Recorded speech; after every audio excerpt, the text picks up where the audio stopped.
This is my favorite failure. Almost 10 years ago, I launched a petition to reduce the tampon tax in Luxembourg. It went nowhere. Nowhere. Not enough signatures, no political traction. Honestly, a total flop. But when you are an activist, you have to trust the process, right? Look beyond the horizon. Because 4 years later, even without this petition, the tampon tax did drop. It dropped because hundreds of conversations followed, because the topic refused to die, because we refused to shut up, because we insisted, because we persisted. I am Fatima Rougi, President of the Planning Familial Luxembourg, and my job is to persist.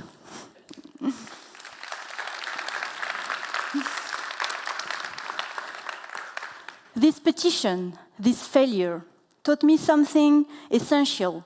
If you dare to move beyond your horizon, your fear, your self-doubt, your failures, change becomes possible, even if it takes time. Today, I want to share with you 3 things I learned from my journey as an activist. A journey full of passion, contradiction, joy, tears, and a militant fire that refused to die.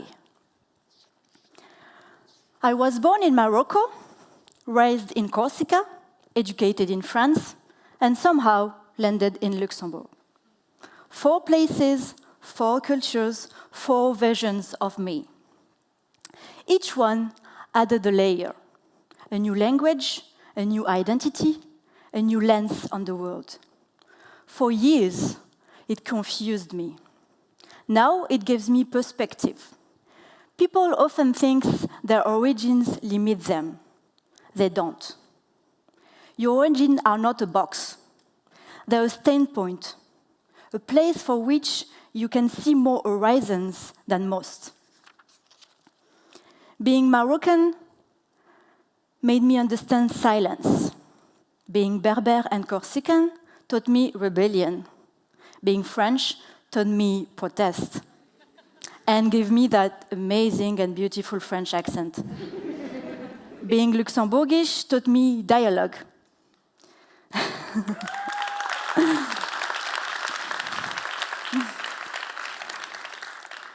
These identities forged me. They sharpened my vision of gender, rights, sexuality, and justice. They built the activist I am today. That's why my voice is useful in the fight for rights. And then there is my personality. Oh God, my personality. For years, I thought it was a problem. I'm loud, stubborn, emotional. I talk too much, I feel too much, I think too much. I show up in colors when the world loves beige.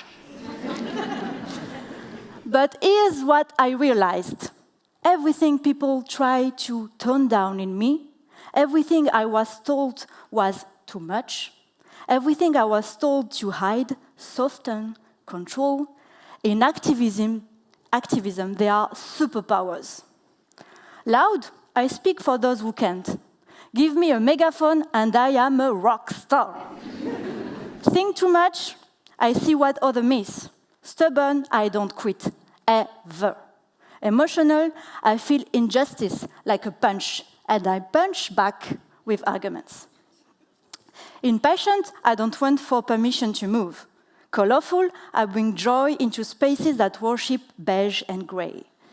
Sensitive, I feel injustice before I can even name it. I am a lot of things. I am a lot, point. And being a lot is exactly what activism needs. Activism didn't ask me to be smaller. It asked me to be truer, bigger. Here's a secret. I didn't choose activism. Activism chose me. At 17, thanks to my best friend, I went to Planning Familial in Corsica. Not for politics, not for feminism, but just because I was in love. His name was Valentin. I felt things that I never felt before, butterflies and much more. It was beautiful, but I was lost. In my home, religious, traditional, and openly misogynistic, there was no space to talk about sexuality, affection, love, consent. I found that space elsewhere, in those rooms, with those gentle people. I discovered freedom. Freedom to ask questions, to understand my body, my rights, myself. It was the first place that let me breathe. Years later, that place became my mission. I didn't arrive as the president. I arrived as a young, lost girl searching for answers. And I stayed as a strong woman, determined to make sure no one has to stay silent the way I once was. But enough about me. That's really a lot about me. Let me be clear. Change is slow, painfully slow. And sometimes it's ugly, frustrating, humiliating.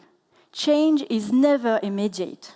It's a long road, winding, invisible, stretching beyond what you can see. And you keep walking, one step, one conversation, one horizon at a time. As I said, the tampon tax took 4 long years. 4 years for something that half the population deals with monthly. The subject was really taboo when I started campaigning 10 years ago. Now we even have an exhibition about menstruation in a national museum in Luxembourg. So, changes. But let's say it.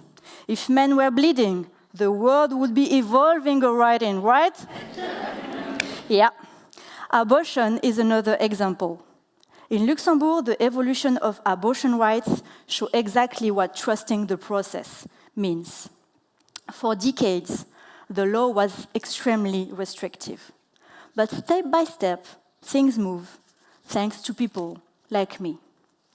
In 2014, abortion finally shifted from the penal code to the health code. No more need to prove a state of distress. And a few months ago, Luxembourg abolished the mandatory 3-day waiting period, a barrier many of us had been fighting for years. Today, we are even working on enshrining the freedom to access abortion in the Constitution. And finger crossed, we're going to do it.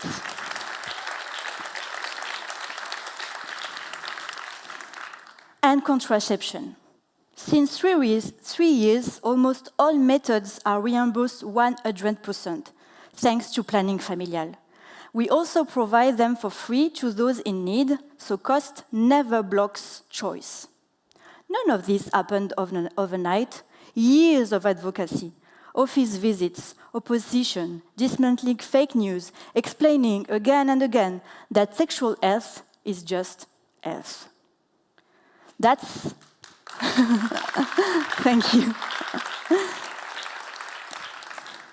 That's the essence of activism. Small victories that takes years to become visible. I've walked into meetings where people looked at me like, who is this girly girl with strong opinions? I've explained the same facts, the same statistic, the same basic rights. I had long, passionate debate with people during my free time, even if I just wanted to drink wine with my friends.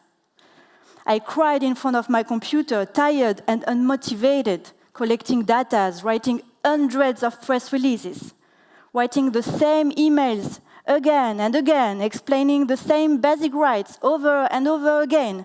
And then, months later, poof, a change. A change happened, proof that persistence pays.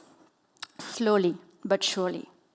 Sometimes you want to give up, but you take a break, come back, and keep working, trusting the process. We still have a lot of work to do. Ensuring comprehensive sexual education, defending bodily autonomy, supporting survivors of violence, expanding access to health for everyone, collecting data on sexual health in Luxembourg. The horizon moves, and so must we. Because if you dare to look beyond your horizon, past fear, doubt, and failure, change is possible. This is true for laws, and it's true for every person fighting for dignity. One of my favorite quotes is, "Be the change you want to see in the world." But here's the thing. We often imagine that change comes from big gestures, huge campaigns, monumental laws, famous speeches. The truth is, there is no small activism. You can be an activist at work, at home, with friends, even with strangers. You can stand up, speak, question, support, listen every single day. Treat others the way you want to be treated. For me, activism begins with a simple belief. Every person deserves respect, access, and equality. And I also believe something we don't say enough, something that should be obvious, but is not. Sex is part of life, and sex can and must be fun. Please.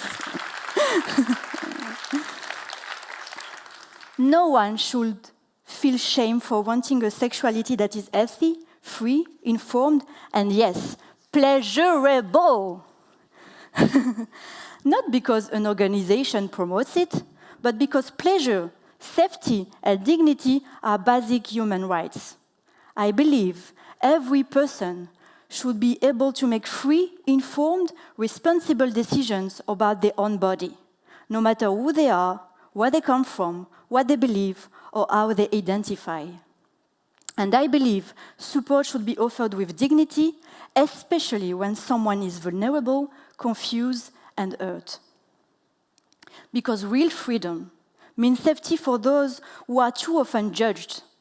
And real equality means standing with every woman, not just those who look like me, like us, live like us, or believe like us. Everyone, every woman, every person. These beliefs are the reason I chose to be an activist, not the other way around. The values came first, and then I found a place where they could grow. And they did. And when I talk about access, this is what I mean. The right to choose when and if you want to have children. The right to emergency contraception if you need it. The right to education that helps you understand your own body, your desires, and your choices. These aren't services. They are acts of justice. Step by step, day by day, I want us to live in a society where no one has to apologize for asking for help or for wanting pleasure, where sexual health is not a privilege, where education empowers instead of frightening, where support is unconditional, where people in need are taken care of. And now, I have a shocking fact for you. We live in a bubble, a huge bubble. Yes, Luxembourg is rich. I love that country. I live and work in that country. But that doesn't mean everyone in Luxembourg is rich, stable, and safe. Inequalities are real. Nearly 18% of residents are at risk of poverty. When you subtract fixed expenses, like housing, that risk jumps to 26%. 1 in 7 Luxembourg workers is considered working poor. That means they have a job, but they still struggle to make ends meet. That's the reality. So when I say access and support, I don't just mean in theory. I mean right here, in this country, where precarity is hidden behind fancy restaurants, skyscrapers, and banking hubs. If you don't want to face that reality, that is a choice.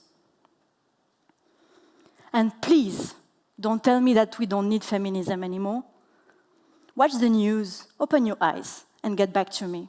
I'm nice, I'm funny, but I still can get really angry. Not bitter, just angry. And anger is fuel. Anger is clarity. Anger is how we survive a world that keeps telling women to calm down. You know how many insults I have received? How many horrible personal comments I had to read? One day, a man called me at work and told me to talk publicly, and if not, he was going to find me and make me stop. He was shouting at me. I can still hear him from time to time. I was even denied a job because of my activism. And that was before I even got elected president of the Planning Familial. That's also the reality. But here's another important thing. You don't need to be the president of an association, to be a member of a board, or belong to a political party to make a difference. I chose to build a professional career and to be an activist. That's my choice. That balance is my sanity. And let's face it, sometimes my insanity. That's another subject. One job pays my bills, and the other gives me purpose. Each one keeps me grounded in a different way. One thing for sure, I love them both. But you don't need to do the same. When you insist on fairness at work, when you check your children's curriculum, when you stand up for a friend, when you speak out in a family conversation, when you notice the real problems of our society, you are planting seeds. And one day, those seeds will grow. A life is better, a policy changes, a law passes, a change is on the way. So here's my final invitation. Be the activist in your life. Be the change in the space you occupy. You don't need permission, you don't need recognition. Just be consistent, stubborn, and kind. Because every action counts, every voice matters, and together we move the horizon. If you dare to look beyond your horizon, past fear, doubt, and failures, change becomes possible. Start today, start in your corner of the world. The horizon is waiting, and see you on the other side.